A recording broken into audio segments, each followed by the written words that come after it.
Welcome to the Food Junkies Podcast. Here, we aim to bring you the experience, strength, and hope of professionals working on the front lines in the field of food addiction. Our mission is to educate you, the listener, and increase overall awareness about food addiction as a recognized disorder.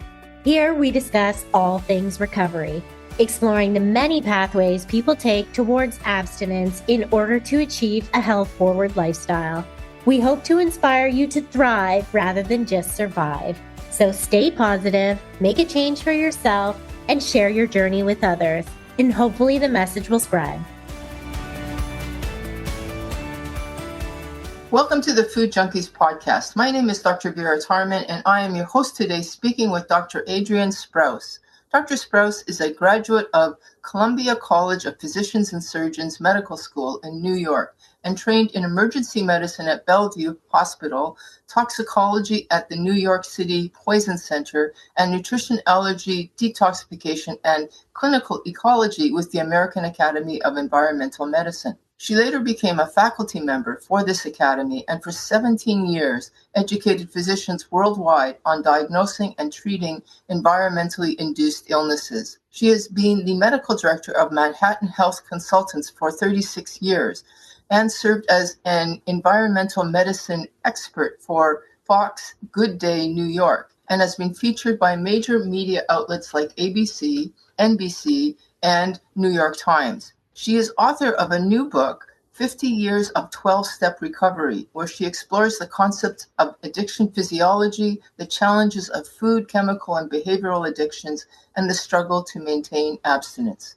Of special interest to us at Food Junkies Podcast is to know that before Dr. Sprouse became a physician, she was a teacher and in the throes of what she believed to be an addiction to overeating. It was later that she learned she had actually become addicted to certain foods. By identifying her sober foods and avoiding her addictive binge foods, she was able to shed 50 unwanted pounds and has maintained both an abstinence with food and her goal weight for the past 46 years with only a 2-pound fluctuation.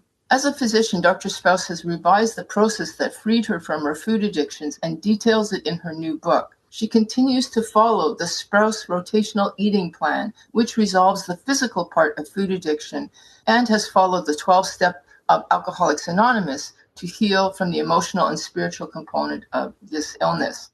So welcome, Adrienne. Thank you. Very nice to be invited to speak to you and your group, your fellow sufferers who may not have found a solution to their food addiction, or if they have, maybe it's not as stable as it can be. And that's why I'm here. One of the reasons that I wrote the book was to detail what I've done for myself over 46 years, but also what I've taken hundreds of patients through since 1992 in order to help them solve their food addiction problems as well. Yeah, the people who listen to this podcast are exactly the people that you've mentioned, the ones who are still searching. But there's a lot of people who have found a solution, but they find that listening every week to a new perspective just solidifies and fills in holes that they may still have in their recovery. So we really appreciate your new voice in this field. Can you tell us how you got into the field of addiction medicine and then food addiction? My story is that I was born into a family of alcoholics. And in terms of my birth, and then later as I matured and my siblings matured and they became adolescents, they also became addicted to one of many things, alcohol, heroin, etc. And in order for me to mitigate the stress of living in a situation like that was extremely emotionally and spiritually unstable, and often physically unstable as well, I turned to food. I knew that I would never drink, I would never use an illicit drug, but I needed something to cope with. And that is how my eating disorder started. I could use food to deal with the sorrows of what was happening in other people of my family, and they were enormous, with a nephew of mine eventually overdosing from heroin and dying. And just the distress, the secrets, the lies that really accompany active addiction in any family that I've found. People have to find a way to cope, and children growing up have very few remedies for this. So because I knew I could never use a drug and I would never drink alcoholically, food became the soother and the mitigator of some of this stress. And then later, I ran into a problem where I would eat a food and become addicted to it, and then had years and years of diet failures where I could just never be on a diet for more than 9 days. And that was really the key, this 9-day interval that identified food addiction separate from compulsive overeating. And I really see them as separate things. I see the compulsive overeating as a set of behaviors to deal with whatever is going on in one's life. But what you choose to overeat makes a difference, because you can become addicted to the very thing that you think is soothing you and trying to make your life better, where you cannot fix the overeating until you identify the food addiction. Because food addiction, any 12-step program, whether it's OA, whether it's FAA, whether it's GSA, you've got to eat. It's not like AA or Gamblers Anonymous, where the recovery comes from abstaining from the problem behavior or substance. You can't do that with food. You've got to be able to eat food. And so this identification of sober foods to me is a critical part of anyone's recovery, because it makes life much easier if you can identify the foods that are sober for you. How did you come to your plan, your Sprouse rotational eating plan? I don't know if you called it that 46 years ago, but explain the evolution of that plan and how it's worked for you. So I want to tell you how I came upon the plan. I was a teacher for 12 years before I ever went to medical school. And I went to medical school because of the set of medical issues that I found recovery from. But I came across a doctor who introduced me to the work of Dr. Herbert Wrinkle, who was practicing as an ear, nose, and throat specialist, an otolaryngologist back in the 40s. And Dr. Wrinkle was an allergist, so he could see that when his patients came in, they had runny noses, they had swollen turbinates in their nose, they had headaches, and he was able to piece it out. It was not only related to pollen, trees, grasses, mold, etc., it was also related to food. So he was the originator of this stages of cyclic food allergy, which the book goes into in exquisite detail. And he was published in the very early annals of allergy, the early annals of pediatrics. So his work was accepted in the 60s by our most respected medical journals, but somehow it never got spread into general medical practice. So he's the one who first sorted this out. And in the 40s, I got introduced to it in the 1970s, and I didn't believe it, because in 72, I was binging and I just felt that I was an emotional wreck and couldn't stick to anything, even though I was a very successful teacher. So the doctor who insisted that this was part of my problem, a little bit of resistance from me, because I said, no, I've never heard of this before, but I can't follow any diet for more than 9 days. And he explained this cyclic food allergy as separate from fixed food allergy. And pages 53 through about 70 in my book go into this very, very detailed distinction between the two. But briefly, a fixed food allergy means each and every single time you eat the food, you get sick in some fashion. It may not be a food binge. It could be a headache. It could be joint pain. It could be a swollen face, because one of the classic signs of allergy is edema. He was looking at more, Dr. Wrinkle was looking at more general signs, but then we were looking for more food addictive related signs. So that's a fixed food allergy. Every time you eat the food, it's very easy to diagnose. You're going to get sick. Cyclic food allergy, from the word cycle, is very different. You become allergic to foods depending on the frequency and amount that you eat the foods.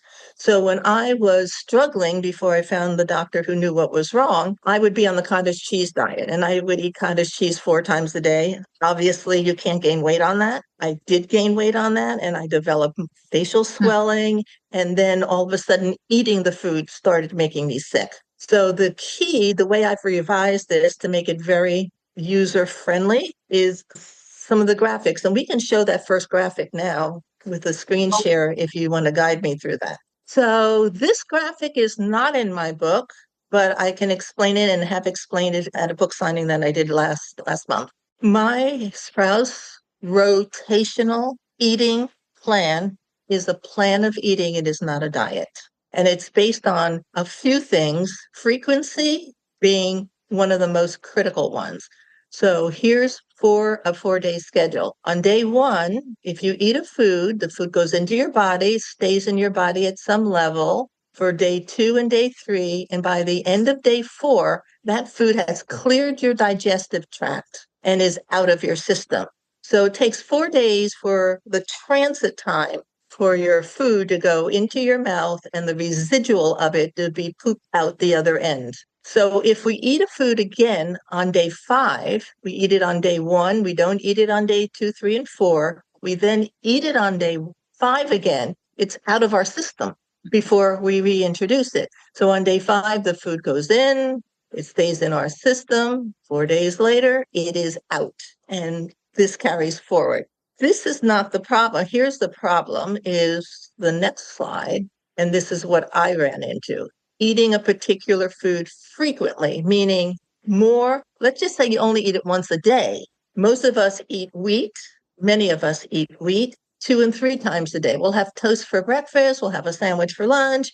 We'll have maybe a dinner roll. And so we're always stacking the food in our body before it has a chance in 4 days to clear our body. And at some point, it could be day 5 or day 6, we cross this threshold where now the diet is blown. For me, it happened on day 9. It could happen here, starting to happen on day 7. So with my plan, you eat a particular safe food only once every 4 days. And in the American diet, the food that has the highest allergy presence are the foods we eat frequently. So they're milk in any form. It could be cottage cheese. It could be hard cheese like cheddar or softer mozzarella. It could be milk in a recipe. So it can be milk in any form. Tomatoes, potatoes, and eggs. Those are the most frequently diagnosed allergic foods in the US, and it depends on diet. So when we start eating like this, which I did, and I would have the cottage cheese diet, the working woman's diet, the stay-at-home mom's diet. I tried diet after diet. All of them had no restriction on how frequently you could repeat the food. So that's why by the time mine got stacked by 9 days, the diet was blown. I would be off. I would then be addicted to the food, and I would eat the food, and the food would make me sick. That would also be when you would start having those symptoms like the edema and exactly. Is bloating one of those symptoms? Yes, absolutely. Okay. And I had a lot of abdominal bloating. Yep. And for me, I had a lot of knee joint problems, like an arthritic kind of picture, but I didn't have arthritis at 30 years old. Yeah. My book, in one of the appendices, it shows common reactions to food allergy / addiction. It's not an exhaustive list, but it's a list of symptoms that happen frequently. So this really explains a common phenomena that we hear amongst our patients and also myself. I can relate to this, where a food that it has been dangerous in the past seems to be okay again. And I think, oh, I'm okay with this. And then sure enough, I'm not okay with it. So it's because of this cyclical nature. You reach a threshold, and if you don't give your body a rest, it manifests in this way. That's very interesting. Yes, exactly. And I've been on a 4-day rotation for 46 years. And what's very interesting, Vera, you'll appreciate this. I went to medical school on a 4-day rotation. I did a surgical internship. I did 4 years in emergency medicine. So I did 5 years of post-medical school training. I never ate one meal in the hospital, although residents could eat for free. I always took my meals, if I was on overnight on call, I always took my breakfast with me and maintained that rotation. I was adamant that I was not going to get sick by the medical training that was going to allow me to help so many other people. And so when the desire is really strong, people can make the ultimate decision to maintain what they need for their health despite the circumstances in their lives. Yeah. And so I was able to do that. And I saw one of my classmates gain 90 pounds in medical school. Because oh my God, that was my story. I gained 100 pounds in medical school. But I have one more question, and then you'll please go on. But one more question. So does that mean then that for a person who identifies a particular food as a problem food, they can potentially reintroduce it into their diet, providing they follow the cyclical formula? Yes. And the book talks about home testing to identify, first of all, home testing to identify their problematic foods. That testing is in 8-day cycles. So cycle 1 is day 1 through 8. Cycle 2 is day 9 through 16. And cycle 3 is 10 through 24. So in 24 days of just very careful eating, the person can hopefully, because you test 4 foods a day, our goal is hopefully you'll pass or you'll identify 40 foods, because you're testing 40 foods that don't cause you any problems. And the foods are spread out among proteins, fruits, grains, vegetables, and nuts/seeds.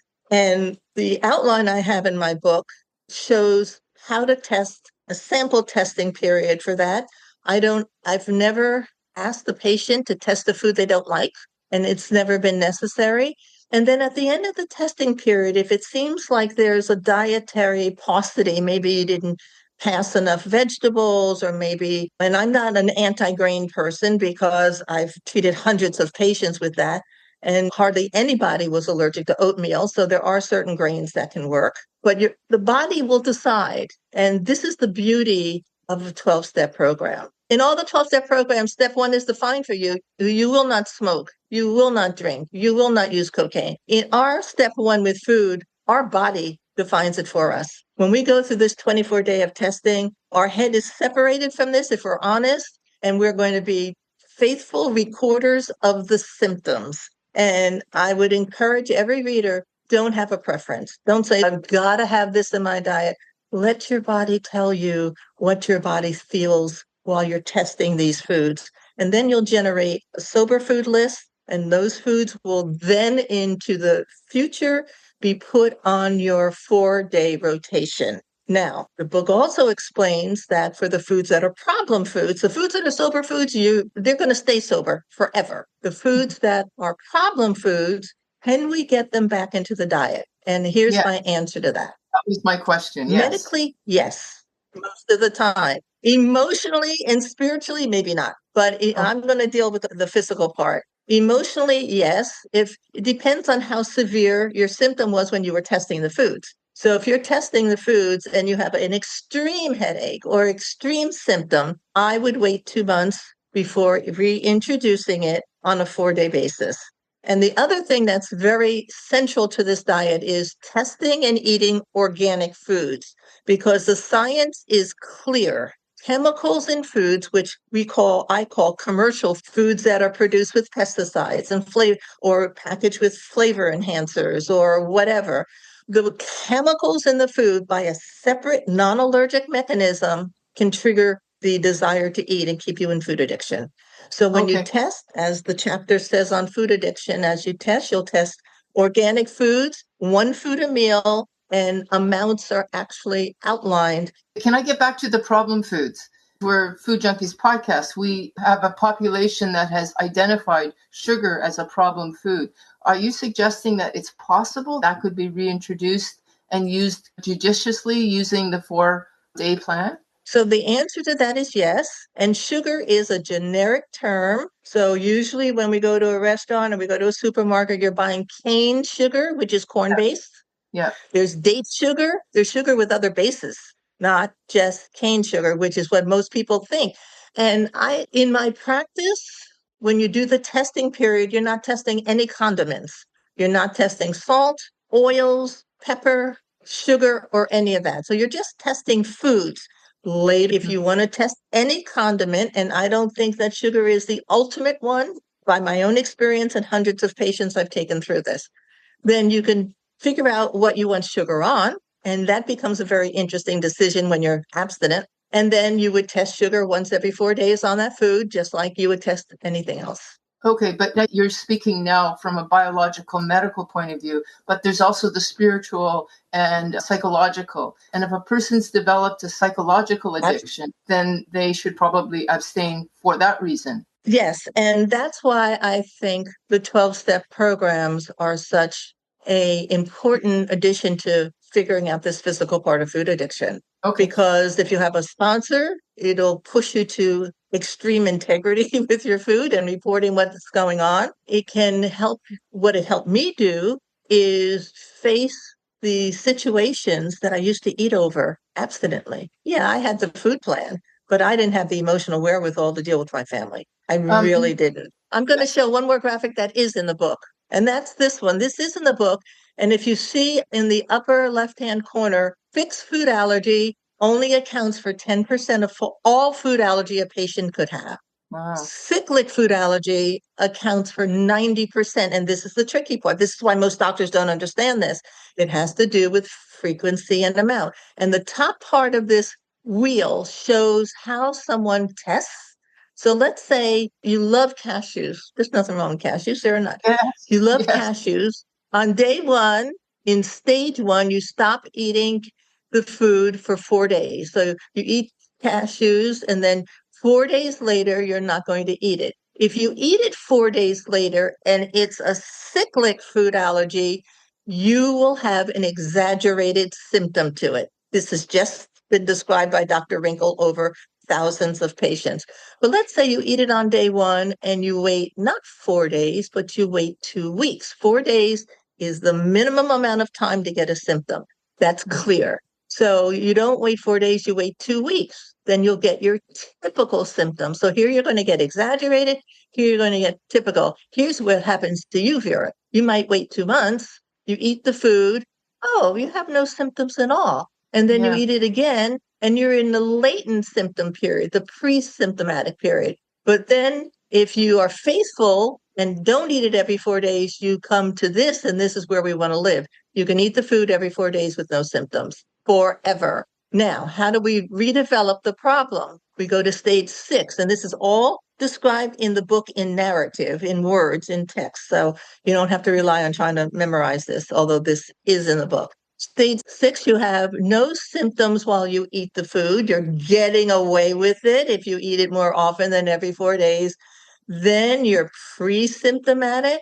Then you will have your typical symptoms, which is something that you had over here as you were clearing. Now you're having your typical symptoms again as you're redeveloping a problem. And finally, this is food addiction, where you're eating the food more often than every 4 days, and you're having a whole physiological shift to accommodate the assault of the food. And this is classic food allergy. And this is where food addiction, and this is where I lived for the years before I learned about this. This is fascinating. Now, let me ask you a $1 million question. Could you do the same thing with alcohol for somebody who has an alcohol addiction? No, because of this. Yeah. It's a fixed allergy. Okay. All right. It's fixed. And all chemical allergies are fixed. Including cocaine. sugar. Cocaine, sugar's a food. We got to look at these separately. Now, sugar could also be fixed. It could be one of those foods you'll never get back in your diet. But sugar's not a food. Sugar, hopefully, is a condiment. So we don't test it during the basic 24 days that we're testing foods that we need to eat. If we want to add sugar to it, you would never plan sugar for a lunch. You might have a food high in sugar. Sugar's a condiment. But for the other... Can I challenge you? I eat a plate of donuts because of the sugar and the flour. The central thing is wheat. You're not sitting down with a bowl of poured cane sugar as your meal. You're eating wheat and the sugar's added. So is it the sugar or is it the wheat? You'll test to find out in that 24-day period, because you're going to test wheat separately. And how do you test it? You can get some whole wheat matzahs. The chapter explains this. And you're going to test wheat twice in a cycle. And the answer is yes or no. Now, if wheat becomes your sober food, guess what? You can't have anymore on your wheat. Can I challenge you on this, though, about the sugar? Sure. We know that sugar has psychoactive effects. Yes. And a food addict might actually, not a plate of sugar in front of them, but like bottled soda water, which is essentially a plate of sugar in liquid. And they develop an addiction. I'm going to make the argument that pure sugar can fit into the fixed food allergy phenomena because of the psychoactive effect. I absolutely agree with that. No, it's not a challenge. I totally agree, but I don't consider sugar a food. I consider it a condiment, just like cinnamon. just like cinnamon. Some people like cinnamon in their French toast. French Yes. toast, whoa, very complicated food. It's wheat, it's egg. It might be a little milk if you put milk in your egg before you make the French toast. It could be maple syrup, very complex. But no one would sit down, that I know, and have a bowl of maple syrup. It's a condiment. But yes, condiments absolutely can be fixed food allergy, including salt. In my early days with this, I could not put salt on any of my foods. I could eat eggs, just pan fried with a little bit of water, not with any oil at first, because I had severe food addictions, which is why I failed so many diets at 9 days. So I had to be super, super strict. And I, for about a year, could not use table salt. I could eat the food without salt. So I considered at that point table salt almost like a fixed food allergy. But after about a year, I ate something that I could eat safely and I put a little salt on it and I was fine. And then I could do that every 4 days. So it was no longer a fixed food allergy if it ever really was. Then it became a cyclic food allergy. And there's nothing I do, nothing I eat more often than every 4 days. And I eat an organic diet to take the contribution of stimulating chemicals out of my diet. You know, I want to apply this to our food addiction world. This is really interesting because one of the things that I teach, and maybe I'm wrong, is that in long-term food addiction recovery, the universe of food choices gets narrower and smaller because of the progression of the disease. But what I think here that is an alternative, your alternative, is maybe it's just that we in long-term recovery are eating too many of the sober foods beyond that 9 days. And that actually we could expand our universe again if we have a more cyclical approach to our sober foods. What you just said is, Vera, is so central. As we get better, as we get these cyclic food allergies under control, our diet should expand. Right. As you're testing over this 24-day period, 3 cycles of 8 days, it's a finite number of foods. You test 4 foods a day times 8, 24 days. So you're testing about 48 foods. After you have this very well-defined list of sober foods, I would recommend with my patients to stick with that for a minimum of 2 months with no creativity on their part, no little bit of salt, no, purist. And then after that, they were in practice with me, but they can do it on their own or with the guidance of their local healthcare professional. They would start adding foods that they hadn't had in 2 months. And when they added them back once every 4 days, their diet expanded. Wow, this is so interesting. We want to talk about the 12-step and the psychological aspect as well. But finish what you have about the biological piece.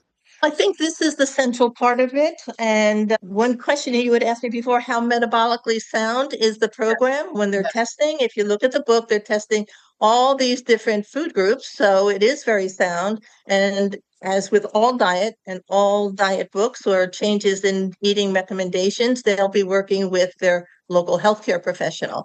And what I've done with my patients is after long term, 6 months or so, if it looks like things are a little crooked, one of my patients didn't want to eat any animal protein and he was not doing well and he wasn't really food combining either. And when I found out the reason, it was very interesting. And I did a whole nutritional evaluation on him for amino acids, for B complex, for the whole nutritional evaluation through metametrics, or now it's called Genova Diagnostics in the States, where you can send blood and urine and get a complete printout of someone's nutrition, which we lobbied the laboratory director to develop with one test.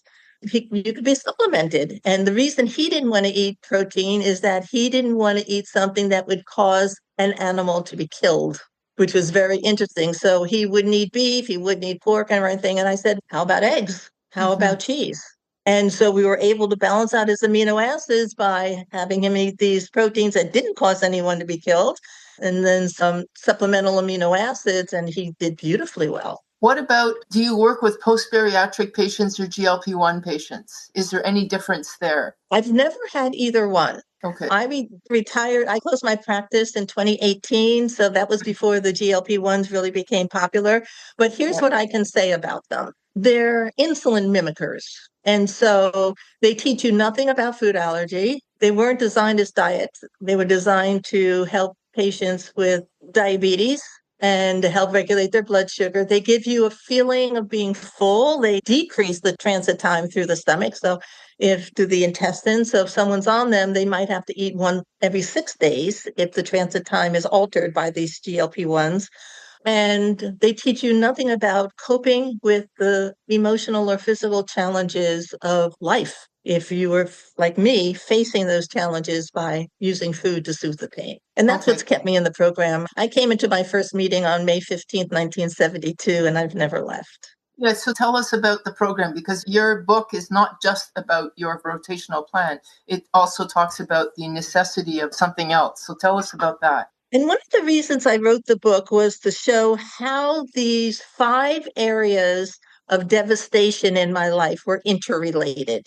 So my challenge of living in an alcoholic home and all the stress from the lies and the manipulation and the denial that happens with that prompted my abnormal relationship with food. It also prompted what I call a romance fantasy, which has nothing to do with sex, but I would have to look at situations and say, this isn't too bad. They didn't really mean it. I can get through this, when none of those statements were true. They may have meant it or not. It was horrible, and I didn't get through it well. So I call that the romance fantasy, taking a bad situation and romancing it and trying to make it acceptable. That's where mine came from. I was sexually abused by my stepfather for 2 years before I went to school with my mother's compliance. So that had its own areas of devastation. And then at one point, I was in a long-term relationship with someone who was an under-earner, always lying about it, and my having to take over that person's responsibility financially. And finally, it was revealed that he was just basically stealing and lying. And part of that was the romance fantasy, saying, I have enough money, I can really do this, he'll get a job sometime. And I've healed from all of that. So I wanted people to understand these are other not well understood devastations or pathologies that you can also recover from, because the recovery steps are in there as well. Your book is called 50 Years of 12-Step Recovery. Can you give a little bit of how you recovered using that? It's specific to your food addiction. Like you've got your model, your rotational model. How did the 12-step enhance that? The food addiction was helpful. And again, across all the 12-step programs that deal with food, all of them, there is no clear-cut path for people to understand their individual food problems. And I applaud these programs. Believe me, I haven't broken any anonymity in this book on any level, and that will remain the same. But I know the food 12-step program steps extremely well, have started meetings, because I came in 1972 when it wasn't robust like this. I still have from one of the fellowships the original manual from back in 1972. And there was gray sheet, there was orange sheet, there was some attempt to get people to narrow their foods and not have so many choices that were thought to throw them off course. And that was a wonderful first attempt to do this. But that's one of the reasons I wrote this book. And having been now a physician for 36 years, the medical profession doesn't understand any of this. Thank God for Dr. Herbert Wrinkle, who at least explained the physical part of it. But the 12-step part of it, even though I had sponsors that didn't understand this medical thing, the best that the 12-step programs could offer was follow the direction of your doctor. And your doctor doesn't know this. And so this book can be handed to a doctor and really educate this doctor. There's nothing dangerous. I've taken hundreds of patients through this once I went to medical school. There's nothing dangerous about this plan. If someone is on a particular medication, they can continue that under the doctor's direction. But the food part, the identification, the testing period for 24 days, there's nothing dangerous in it that I've ever seen. Do you recommend to your patients that they use 12-step program along with your Prouse rotational food plan? I do. And I leave that decision to them, because some of my patients did not come for food addiction. I had pediatric practice because the kids had asthma and they were on maximal asthma medications. Parents couldn't get them off. I could identify the environmental things. A lot of times it was mold in the home or new construction like formaldehyde from kitchen cabinets. But a lot of times it was food too. And so these kids were not food addicts. They were just suffering from allergy, like Dr. Wrinkle, some of his early pediatric patients. And we had them test the food as well. But for the adult patients, I had kids from 10 months old to 101 years old. So I had a very interesting practice for many years. But for the adults who had a clear, and I asked them, what's your pattern of overeating? If they came to me for weight, which I had cohorts that did, what's your pattern of overeating? I was happy when they could explain it. Sometimes they couldn't. And I said, there are several organizations that may be helpful to you. I had pamphlets in my office on Overeaters Anonymous because that's the one I knew the most about at the time. I'd give them a pamphlet and I said, you're going to do the testing with me. But once the testing is done, if you have any difficulty dealing with this new cycle of eating, you may benefit from that. And I never pushed it. Okay. Because you can't. It's attraction rather than promotion, right? Yeah. And if they weren't interested, for the people designated as food addicts, was your Prowse plan sufficient? Sometimes I wouldn't know because they came to me, we'd fix the food part. Sometimes they would tell me they were going to the programs, but that they didn't bring it up, I didn't either. And they didn't come back to me. But here's something that's interesting that happened. I had a patient who I took through this process who was a food addict. And this was in my early days of practice. And all of a sudden, another patient came. And another patient came, same thing. And I was wondering, I'm in such the early days of my practice, how did you find out about it? The first person who came, her masseuse saw such a change in her body. She sent me a dozen more patients from the masseuse. And my first patient didn't know the other patients. My first patient went back to her masseuse to get these weekly massages. And the masseuse was saying, what has happened to your body? And then my first patient told her and gave her some of my cards. And all of a sudden I get 2, 3, 4 dozen patients through this one masseuse.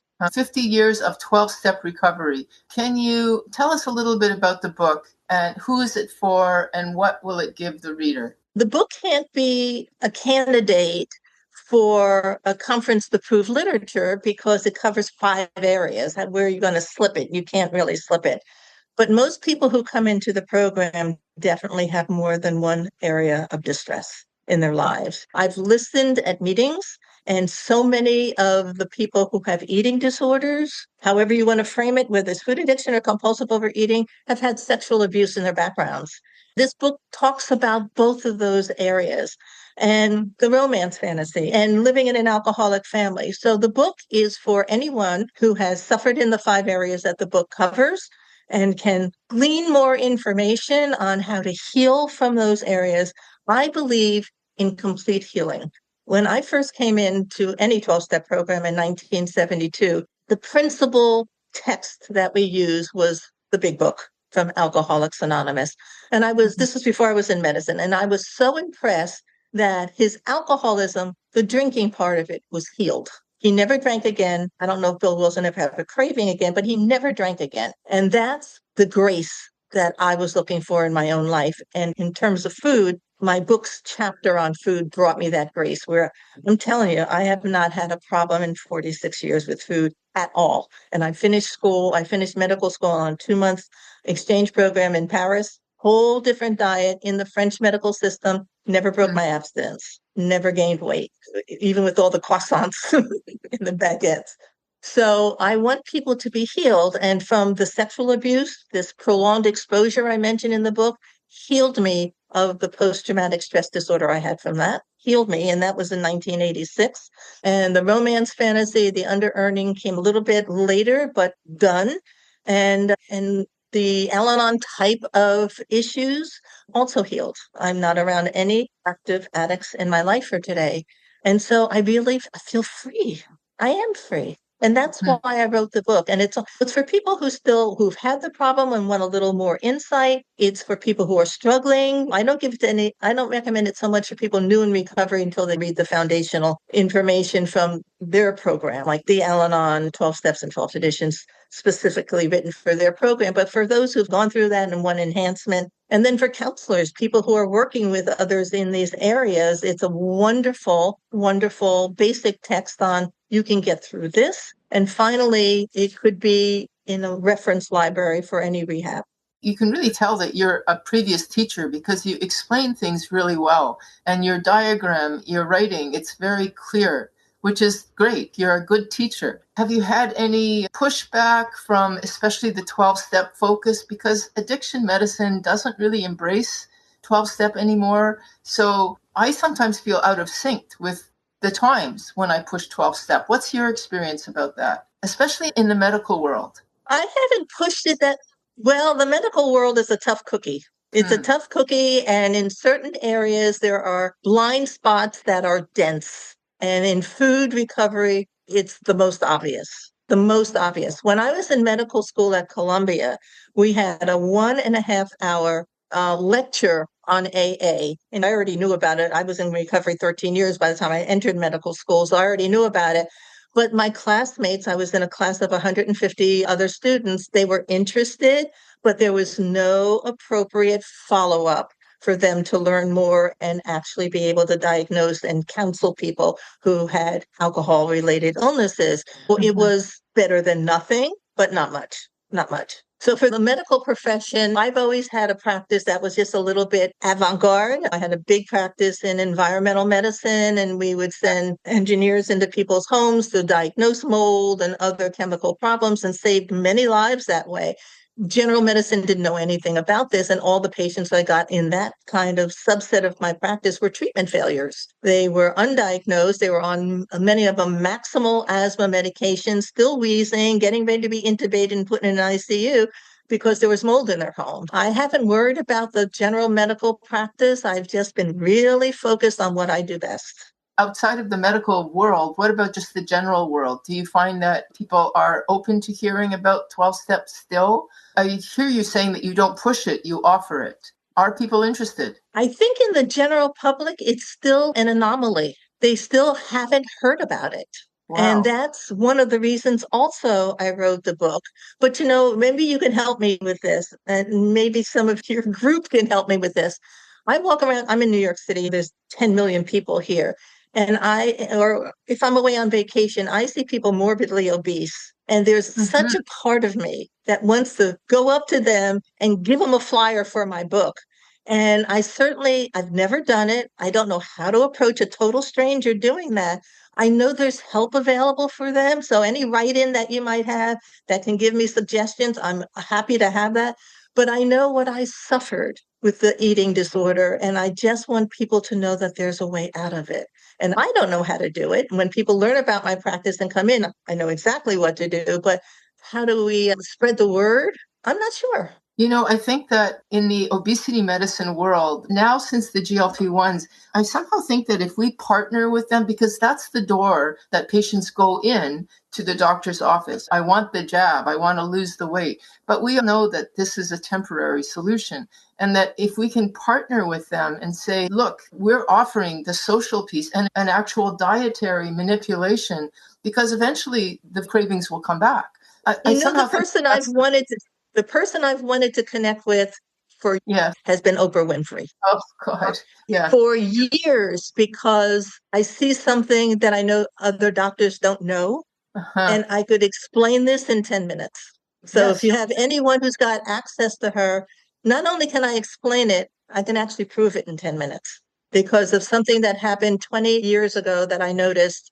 And it was like, I know what that is. I know exactly what that is.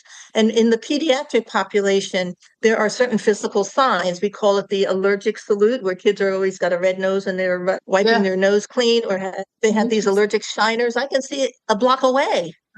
Allergy. Now, what is it to? Often foods. Yeah. And they're not food addicts yet, but if they continue, they can become cyclic food allergy afflicted and then food addiction. And the food has got to be identified and removed as part of their total allergic load.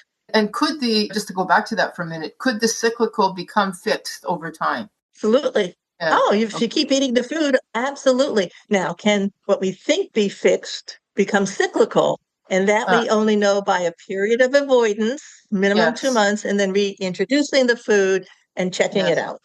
Which I think is a fascinating thought for our community. Any pushback to your plan of eating from eating disorder clinicians who might call this orthorexia or some kind of other disorder because you're focusing so much on the food? I don't know because I've never had an opportunity to have those discussions. I would be happy. I presented international conferences for the American Academy of Environmental Medicine for 17 years, but in a way, it was preaching to the choir. I have not ventured out into a more comprehensive and uneducated conference forum to present any of this. And when they start asking about control versus experimental, it doesn't work with this. But I have early charts from 1992 where it's typical when people go on that first 8-day rotation, typical for them to lose 10 to 15 pounds because they're clearing the stuff from their system typically. And they'll come in and say, oh my God. And it's, this is just a confirmation of your problem. Anything else you want to say about your book? Yes. What I'd love to see is the book make such a as important difference in others' lives as it has made in mine. And I'm out the other side of these 5 things. And I want everyone to read the book to get to that point where they're just freed from the weight of these experiences, devastations, medical problems, etc., and can lead a full and abundant life like the big book of AA says that we are candidates to lead, happy, joyous, and free. That's how I've been living for a long time. That's great. Thank you. We have a signature question that we like to ask at the very end, and that is, if you could tell a younger version of yourself something about either your plan or about food addiction, what would it be? It would be that certain foods can cause, but just by the nature of their foods, can cause problems like food addiction, that patterns of eating to cope with things never work. We have to have better coping mechanisms, which we can find through the 12 steps of whatever area of devastation we are dealing with, and that an abundant, happy life is really possible. That's great. I thank you so much. At the very beginning of the podcast, we talked about how you were hoping that people listening to this would learn something, people who are struggling. And I said, there's a lot of us who might just find a little piece, will fill in a piece of information that we didn't have. And I think that your concept of the cyclical pattern, I didn't know about that. And I think that a fascinating concept. So I really thank you for introducing that to the world, even in the small food addiction world. So thank you very much. And I just want to say that the book's available at Amazon.com and BarnesandNoble.com. All right. Thank you very much. You're welcome, Vera. It's a pleasure. Thanks for joining us this week on Food Junkies Recovery from Food Addiction. Make sure to join our Facebook group, Sugar Free for Life Support Group, I'm Sweet Enough. Molly and Clarissa are food addiction professionals who offer one-to-one counseling and group coaching through Sweet Sobriety. Please subscribe to our show so you never miss an episode. While you're at it, if you found value in today's episode, we'd appreciate you leaving us a review on your favorite platform. Your feedback helps grow our show and allows us to reach others who need to hear this message of recovery. Don't forget to pick up a copy of Dr. Tarman's book, Food Junkies. And as Vera always says, the power is ours.